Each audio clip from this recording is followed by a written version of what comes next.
आज के इस वीडियो में आपको हम कक्षा 12 समाकलन के अनुप्रयोग से मोस्ट इंपॉर्टेंट क्वेश्चन बताएंगे। जैसे कि हमने आज के इस वीडियो में 3 सवाल लिख रखा है और आज इस 3 सवाल के बारे में हम बात करेंगे। अगर आपने इन 3 सवाल को पढ़ लिया तो बोर्ड एग्जाम में कोई भी ऐसा क्वेश्चन है जो कि आपको ना आए समाकलन के अनुप्रयोग से, क्योंकि आपको तो अच्छे तरीके से पता है जो कि इस बार एनसीईआरटी जो बुक आई है उसमें ज़्यादा सवाल हैं नहीं, तो उसी के हिसाब से हमने सवालों को लिखा है। तो यहाँ पर देखिए, जब भी ऐसे सवाल आपके सामने बोर्ड में आएगा तो ध्यान देना, एक इसी तरीके से सवाल और है, यहाँ पर 4 कर दिया है और यहाँ पर 9 किया है, तो आप कंफ्यूज मत होना। यहाँ पर 4 रहेगा तो हम उसके हिसाब से करेंगे, यहाँ पर हमने 16 लिया है तो हम इसके हिसाब से करेंगे।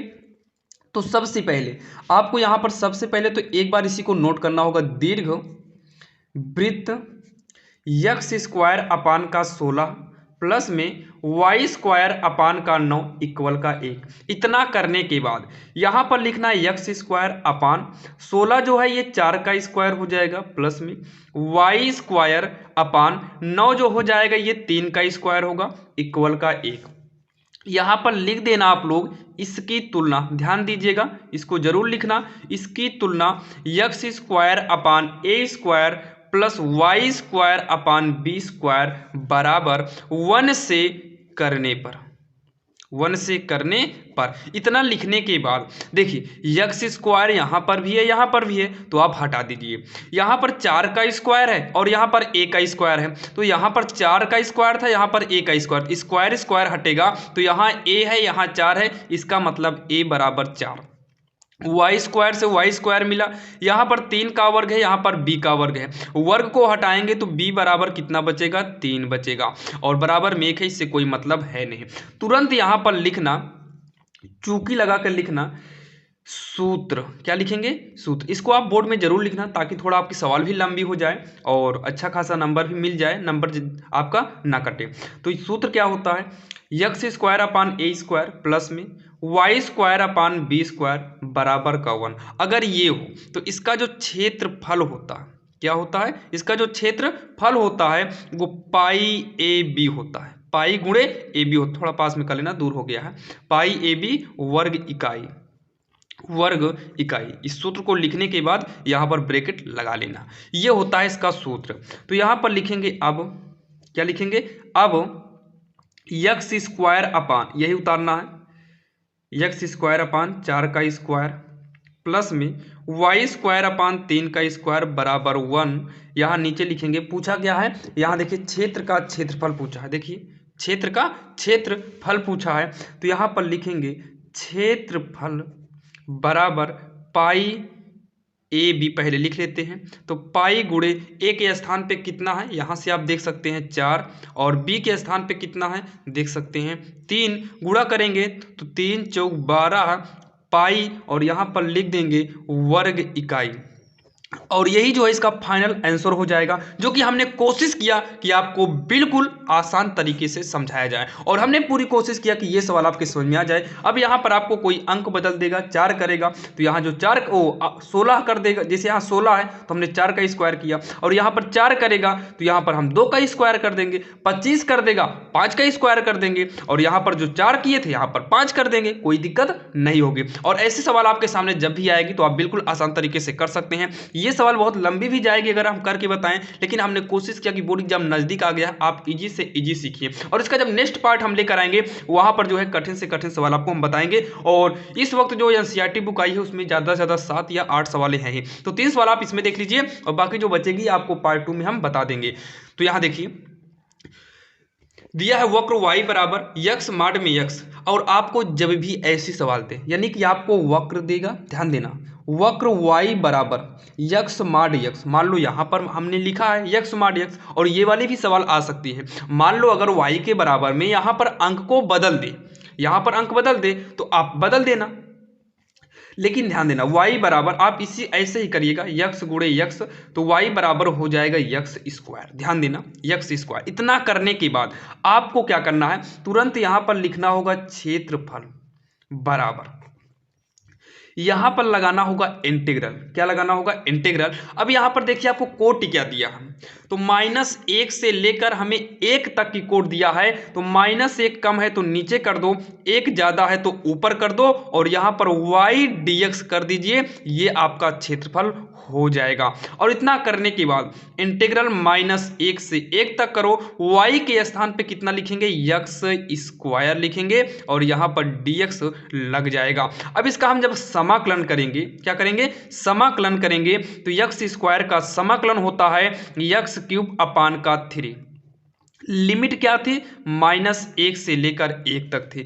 अब हम लिमिट का यूज करेंगे, पहले उच्च लिमिट यूज करेंगे। तो ये वाली लिमिट जब यहां यूज करेंगे तो 1 होगा x के स्थान पे, तो 1 का क्यूब बटे में 3, बीच में माइनस का चिन्ह लगता है। हमेशा याद रखना, जब लिमिट यूज करना होता है, ऊंची लिमिट के बाद जब हम निम्न यानी कि कम लिमिट यूज करेंगे तो बीच में माइनस लगता है। और फिर x के स्थान पर 1 तो यूज हो गया, x के स्थान पर -1 यूज करेंगे, क्यूब करेंगे, अपान का 3 हो जाएगा। अपान का 3 तो होगा ही, 1 का क्यूब 1 होगा, 3 तो ऐसे इसमें क्यूब लगा नहीं है, 3 को वैसे उतार लो, -1 का क्यूब करेंगे तो -1 आएगा, तो माइनस माइनस +1 अपान का 3 रहेगा, क्योंकि 3 का क्यूब नहीं है। लघुत्तम लेंगे, 3 3 का 3 आएगा, 3 से 3 कटेगा, 1 ही बचेगा, 3 से 3 कट जाएगा तो 1 ही बचेगा, 1 1 जोड़ेंगे 2/3 वर्ग इकाई, और यही इसका जो है फाइनल आंसर हो जाएगा, जो कि बिल्कुल आसान था। अगर यहाँ पर आपको हमने बताया, यहाँ पर अगर 4x³ होता तो जहाँ पर हमने x स्क्वायर यूज किया है वहाँ पर हम 4x³ यूज करते, यानी कि यहाँ पर जो होता हम वही लिखते, और यहाँ पर मान लो लिमिट चेंज करेगा तो यहाँ पर भी हम लिमिट चेंज कर देंगे, लेकिन जो रूल है आपको सेम ऐसे ही करना होगा। तो चलिए हम देर न करते हुए देखते हैं आखिर तीसरी नंबर, जो कि बोर्ड एग्जाम के लिए बहुत ही इंपॉर्टेंट है। तो यहाँ पर देखिए तीसरी नंबर आपके सामने है, ये सवाल बोर्ड एग्जाम के लिए बहुत ही इंपॉर्टेंट है। तो इसको हम बिल्कुल आसान तरीके से बताएंगे, इतना आसान बताएंगे कि शायद आपने कहीं पर भी पढ़ा नहीं होगा। तो चलिए इसमें जो है चित्र बना देते हैं। बाकी इसके पहले वाले में भी अगर आप चित्र बनाना चाहो तो इसमें भी आप चित्र बना सकते हैं। ये देखिए, इसमें भी अगर आपको चित्र बनाना है तो आप चित्र बना सकते हैं। सबसे पहले तो आप एक निर्देशांक खींचिए और कोशिश करना, अगर चित्र आपको पता है तो आप चित्र बना दीजिएगा। यहाँ पर देखिए, ये हमने चित्र बना लिया। क्या बोला? x बराबर -1, तो आपको पता है ये पॉइंट आपका 0 है, ये आपका x अक्ष है, और ये वाला क्या है? y अक्ष है। अच्छा ये बताओ, x बराबर -1 इधर होगा या इधर होगा? तो आप कहेंगे इधर होगा -1, और x बराबर 1 इधर होगा तो आप कहेंगे कि इधर होगा x बराबर 1, होगा कि नहीं होगा? फिर दिया y बराबर x और मापांक में x दिया, तो इसको एक काम करते हैं, इसको ऐसे बीच से ही निकाल लेते हैं। क्या करते हैं? इसको हम बीच से ही निकाल देंगे। देखिए हम कैसे पता हुआ कि ये रेखा जो है y बराबर x मापांक x ऐसे ही कैसे जाएगी, ये चेक करो। जैसे ये हो गई y बराबर x मापांक x, ये रेखा ऐसे ही कैसे गई, हमें कैसे मालूम हुआ? इस माइनस को हम यहाँ साइड कर देते हैं, क्योंकि हमें पता है कुछ भी ऐसा करो कि ये वाला एरिया और ये वाला एरिया कवर हो। ये प्लस में है तो 100% ये ऊपर ही जाएगा, तो ऊपर खींच देते हैं इसे। ये 1 है, ध्यान देना, ऊपर खींच दिए तो ये एरिया हमारे कवर में आ गया कि नहीं? और ये वाला -1 का है तो नीचे आएगा, ये तो कन्फर्म है कि नीचे ही आपका आएगा। जब ये नीचे आएगा तो नीचे के एरिया कवर हो जाएगा, तो x बराबर 1 भी कवर हो गया और x बराबर -1 भी कवर हो गया, और यही आपका जो है चित्र बनेगा। यहाँ पर आप मानना चाहो तो बिंदु ABCD मान सकते हो, बाकी आप इतना कर देंगे फिर भी कोई भी प्रॉब्लम नहीं होगी। चलिए देखते हैं दूसरी नंबर। चित्र बिल्कुल आसान है, और जहाँ तक अगर आप चित्र नहीं बनाएंगे फिर भी आपका नंबर नहीं कटेगा। कह रहा है कि प्रथम चतुर्थांश में वृत्त x² + y² बराबर 4 एवं रेखाओं x बराबर 0 और x है, ये x बराबर 2 से घिरे क्षेत्र का क्षेत्रफल ज्ञात कीजिए। जब भी ऐसे सवाल आए तो सबसे पहले आप इसमें क्या करो, y² का मान ज्ञात कीजिए। देखिए जैसे मान लो x² दिया है, प्लस में y² बराबर का 4 दिया है, तो 4 है ये। y² बराबर होगा 4, x² इधर आएगा तो माइनस का x² होगा, तो y बराबर हो जाएगा रूट में 4 माइनस x²। और यहाँ पर हम तुरंत निकालेंगे, क्या निकालेंगे? क्षेत्रफल। क्षेत्रफल का फार्मूला क्या होता है? इंटीग्रल में लिमिट क्या दिया है? 0 से लेकर 2 तक, तो 0 से लेकर 2 तक रूट के अंदर 4 माइनस x², और यहाँ पर लगा देंगे dx। यहाँ पर y होता है तो y के स्थान पे हमने डायरेक्टली मान को रख दिया है। अब इसका आप इंटीग्रल करके लिमिट यूज कर देंगे, ये भी आपका सही होगा, लेकिन हम आपको बिल्कुल आसान तरीके से बताएंगे, इतना आसान बताएंगे कि शायद आपने पढ़ा ही नहीं होगा। तो यहाँ पर देखिए, सबसे पहले क्या करना है आपको, तो चित्र बनाना होगा। चित्र बना लेते हैं। चतुर्थांश बोला है, चतुर्थांश का मतलब चारों ओर आना चाहिए, तो एक हम गोला बना लेते हैं जो चारों ओर काम करे। ये हो गया एक चतुर्थांश, दूसरा, तीसरा, चौथा हो गया। और ये बोला क्या है, यक्स बराबर 0 से लेकर 2 तक जाना चाहिए, मतलब 0 तो यहाँ होगा, यहाँ से लगभग लेंथ हम 2 यहीं तक मान लेते हैं, तो ये लेंथ तो आपकी 2 तक हो गई। यक्स पे बोला है तो यक्स की लाइन पर ही लेंथ खींचेंगे, अगर वाई पे बोला होता तो हम वाई पे खींच देते। तो यक्स ये क्या हो गया 2,0, क्योंकि 2 यक्स की दूरी तो 2 है, लेकिन वाई की दूरी पता नहीं है, तो वाई की दूरी तो अपने आप क्या होगी 0। यहाँ पर लिख देना यक्स अक्ष और यहाँ पर लिख देना वाई अक्ष, इसको जरूर लिखिएगा। और यहाँ पर देखिए ये कौन सी लाइन है, ये है यक्स बराबर की 2 लाइन, क्योंकि यहाँ देखिए ना डिस्टेंस क्या है 2, तो 2 कर दिए। अब इतना कहने के बाद देखिए इसको आपको हटा देना है, ये वाला पूरा हटा देना, इसको नहीं करना है। ये आपको अगर करने की इच्छा है तो आप इसको भी समाकलन करके कर सकते हैं, लेकिन आपको हम बिल्कुल आसान बताएंगे।